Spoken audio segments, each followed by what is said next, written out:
If you were to ask me who my favorite rookie that isn't on the Celtics was, I wouldn't say Zion Williamson. I wouldn't say Ja Morant. I wouldn't say RJ Barrett. Definitely wouldn't say Tyler Herro. But it would be Cam Reddish, the 10th overall pick in the 2019 NBA draft by the Atlanta Hawks.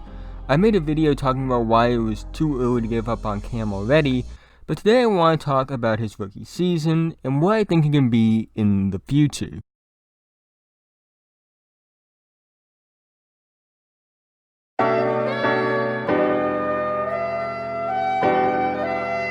But before we do get into today's video, if you're new, like the NBA, WNBA, high school, college, really like basketball in general, I really think that you would love this channel. So if you aren't already, feel free to like, subscribe, hit the notification bell to be notified whenever I release a video. I upload on a new daily basis. I'm trying to reach 1,000 subscribers by the end of the year, so liking, subscribing, doing all those things would be a big help to me.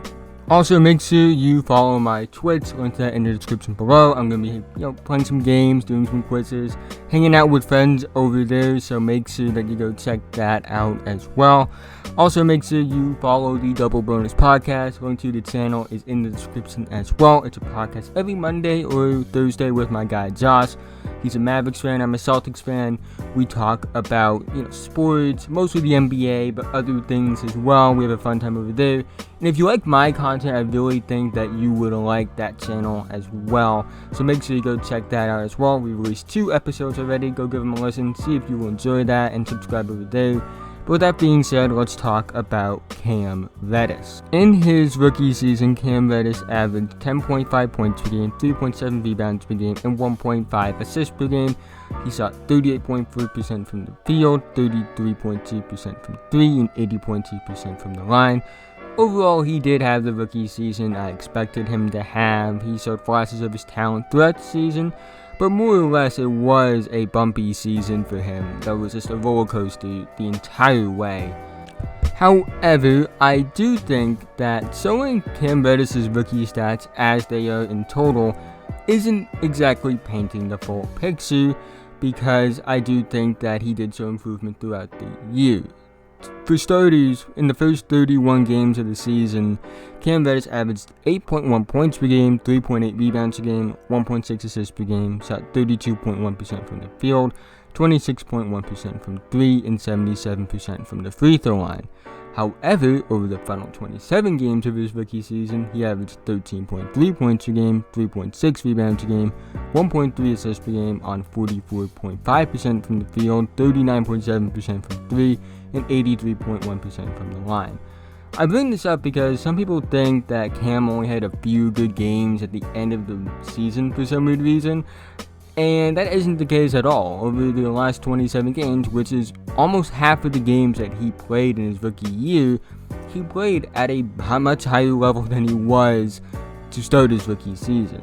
Also, to the people who want to bring up how Josh Jackson finished his rookie season really strong to counter what Cam has done in his rookie year, let me tell you that Josh Jackson's increase in production had a lot to do with his minutes going up, and he wasn't that efficient. Cam's minutes remained about the same throughout most of the season, and he was efficient when he started to see an increase in production.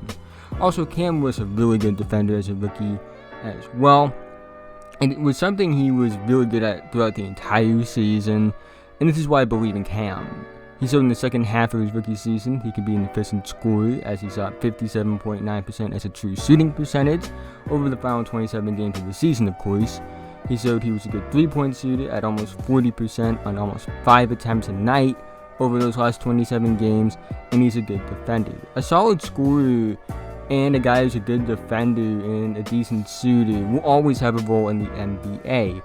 However, I think Cam can have a bigger role for an NBA team. I think Cam can be more than just a 3-and-D wing. I think Cam Reddish is capable of 15 to 20 points, maybe even more than 20 points per game a night at this level, because he does show flashes of high-level play, and he shows flashes of shot-creating ability off the dribble.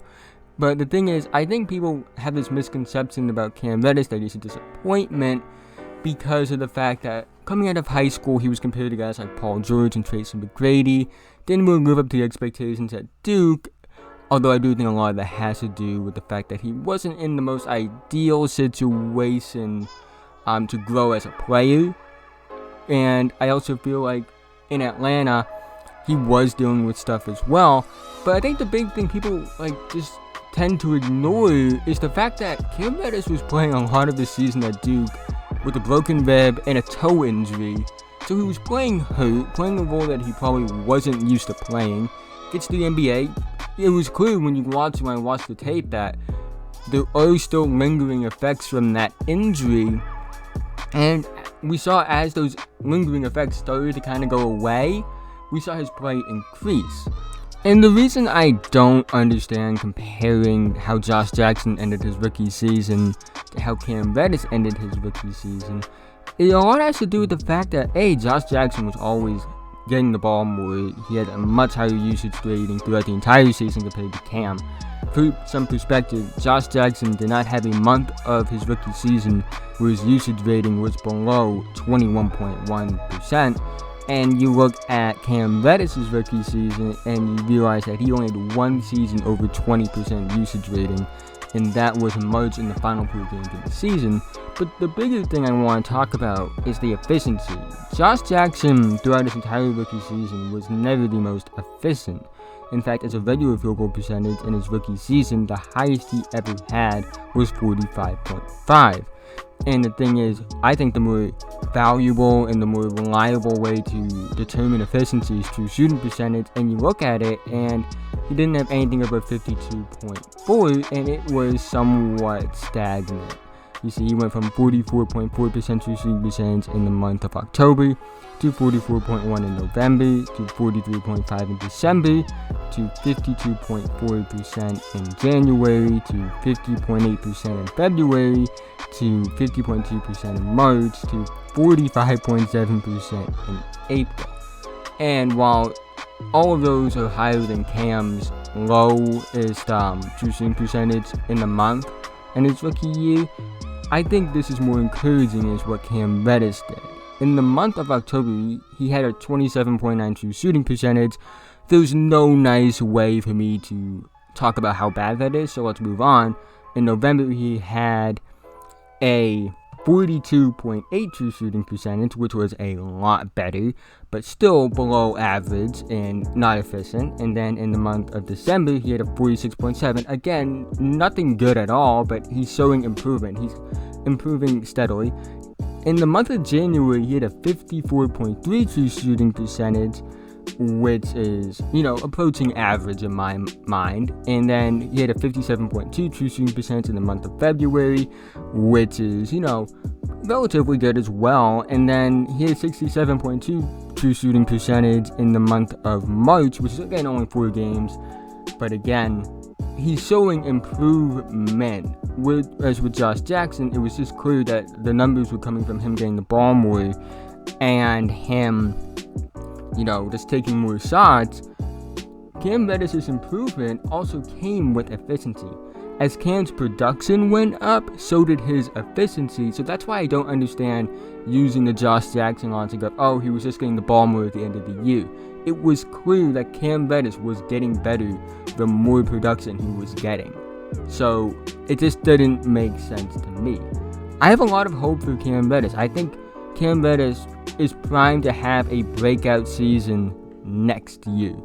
I wouldn't be shocked if he makes a jump next year and shows everyone why he was ranked so highly coming out of high school and why originally he was viewed as a top 3 pick in the 2019 draft before, of course, going 10th overall because of the concerns he had at Duke. I want Cam to prove everyone that doubts him wrong. I want to see him succeed because I know he has the talent to be a great player, and I really just want to see him reach his full potential. So be on the lookout for Cam, because I think he's going to be just fine. I think he has a decently high ceiling because of his shooting ability and his defensive ability, but I think he can be so much more than his own high ceiling, low floor guy, because I think he has a chance to be a star.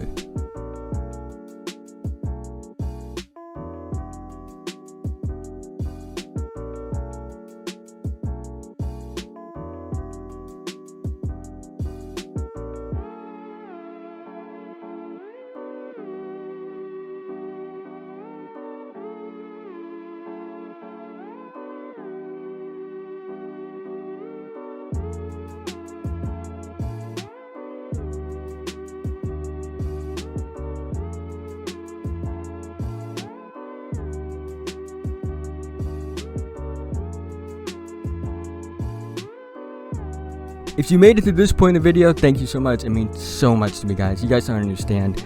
But again, thank you. Like and subscribe if you're new. Feel free to leave feedback in the comments section below. And I'll see you guys in the next video.